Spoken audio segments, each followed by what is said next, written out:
حجۃ الوداع کے موقع پر آپ صلی اللہ علیہ وسلم نے عظیم الشان خطبہ ارشاد فرمایا، جسے خطبہ حجۃ الوداع کہا جاتا ہے، جس میں دین و دنیا کے اہم امور بیان فرمائے۔ آپ صلی اللہ علیہ وسلم نے اللہ کی حمد و ثنا کے بعد ارشاد فرمایا، اے لوگو، اللہ تعالیٰ کا ارشاد ہے، ہم نے تم سب کو ایک ہی مرد و عورت سے پیدا کیا اور تمہیں جماعتوں اور قبیلوں میں بانٹ دیا کہ تم الگ الگ پہچانے جا سکو۔ تم میں زیادہ عزت و کرامت والا اللہ کی نظروں میں وہی ہے جو اللہ سے زیادہ ڈرنے والا ہے۔ نہ کسی عرب کو عجمی پر کوئی فوقیت حاصل ہے، نہ کسی عجمی کو کسی عرب پر، نہ کالا گورے سے افضل ہے، نہ گورا کالے سے۔ ہاں، بزرگی اور فضیلت کا کوئی معیار ہے تو وہ تقوی ہے۔ انسان سارے ہی آدم علیہ السلام کی اولاد ہیں، اور آدم علیہ السلام اس کے سوا کیا ہے کہ وہ مٹی سے بنائے گئے۔ اب فضیلت و برتری کے سارے دعوے، خون و مال کے سارے مطالبے اور سارے انتقام میرے پاؤں تلے روندے جا چکے، بس بیت اللہ کی خدمت اور حاجیوں کو پانی پلانے کی خدمت باقی رہے گی۔ پھر آپ صلی اللہ علیہ وسلم نے ارشاد فرمایا، قریش کے لوگوں، ایسا نہ ہو کہ اللہ کے حضور تم اس طرح آؤ کہ تمہاری گردنوں پر تو دنیا کا بوجھ لدا ہو اور دوسرے لوگ سامان آخرت لے کر پہنچیں۔ دیکھو، کہیں میرے بعد گمراہ نہ ہو جانا کہ آپس میں لڑنے لگو، خون بہانے لگو۔ اگر کسی کے پاس امانت رکھوائی جائے تو وہ اس بات کا پابند ہے کہ امانت رکھوانے والے کو امانت پہنچا دے۔ اے لوگو، ہر مسلمان دوسرے مسلمان کا بھائی ہے اور سارے مسلمان آپس میں بھائی بھائی ہیں۔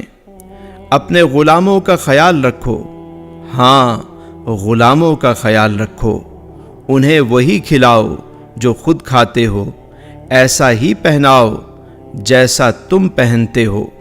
دور جاہلیت کا سب کچھ میں نے اپنے پیروں سے رون دیا۔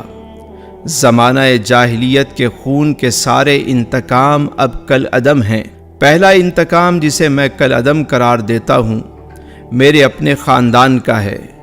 ربیعہ بن حارث کے دودھ پیتے بیٹے کا خون جسے بنو حذیل نے مار ڈالا تھا، اب میں معاف کرتا ہوں۔ سود جس میں عباس بن عبد المطلب کے خاندان کا سود ہے، اب یہ ختم ہو گیا۔ اے لوگو، اللہ نے ہر حقدار کو اس کا حق خود دے دیا۔ اب کوئی کسی وارث کے حق کے لیے وصیت نہ کرے۔ بچہ اسی کی طرف منسوب کیا جائے گا جس کے بستر پر پیدا ہوا۔ جس پر حرام کاری ثابت ہو اس کی سزا پتھر ہے۔ حساب و کتاب اللہ کے ہاں ہوگا۔ جو کوئی اپنا نسب بدلے گا یا کوئی غلام اپنے آقا کے مقابلے میں کسی اور کو اپنا آقا ظاہر کرے، اس پر اللہ کی لعنت۔ قرض قابل ادائیگی ہے، عاریتاً لی ہوئی چیز واپس کرنی چاہیے، تحفے کا بدلہ دینا چاہیے، اور جو کوئی کسی کا ضامن بنے وہ تاوان ادا کرے۔ کسی کے لیے یہ جائز نہیں کہ وہ اپنے بھائی سے کچھ لے سوائے اس کے جس پر اس کا بھائی راضی ہو اور خوشی خوشی دے۔ خود پر اور ایک دوسرے پر زیادتی نہ کرو۔ عورت کے لیے یہ جائز نہیں کہ وہ اپنے شوہر کا مال اس کی اجازت کے بغیر کسی کو دے۔ دیکھو، تمہارے اوپر تمہاری عورتوں کے کچھ حقوق ہیں، اسی طرح ان پر تمہارے حقوق واجب ہیں۔ عورتوں پر تمہارا یہ حق ہے کہ وہ اپنے پاس کسی ایسے شخص کو نہ بلائیں جسے تم پسند نہیں کرتے، اور کوئی خیانت نہ کریں، کوئی کام کھلی بے حیائی کا نہ کریں، اور اگر وہ ایسا کریں تو اللہ کی جانب سے اس کی اجازت ہے کہ تم انہیں معمولی جسمانی سزا دو، اور وہ باز آ جائیں تو انہیں اچھی طرح کھلاؤ پہناؤ۔ عورتوں سے بہتر سلوک کرو، کیونکہ وہ تو تمہاری پابند ہیں اور خود اپنے لیے وہ کچھ نہیں کر سکتی۔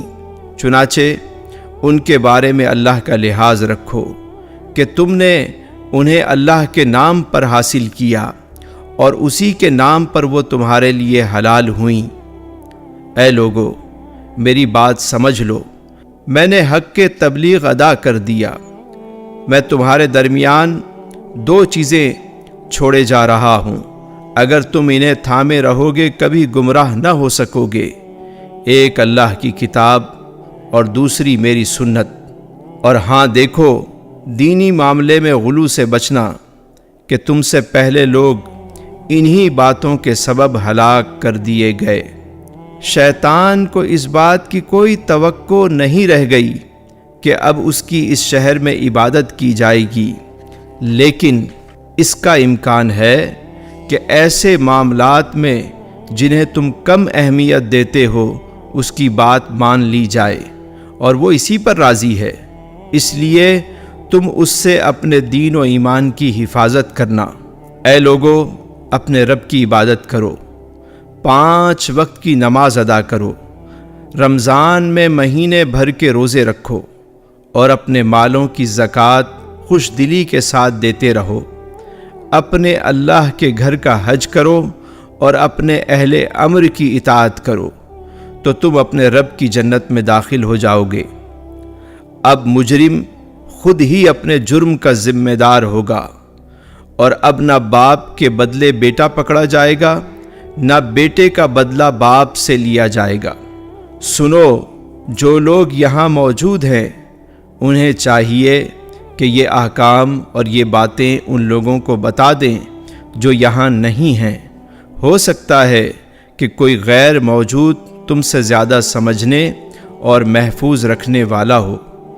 اور لوگو، تم سے میرے بارے میں اللہ کے ہاں سوال کیا جائے گا، بتاؤ کیا جواب دو گے؟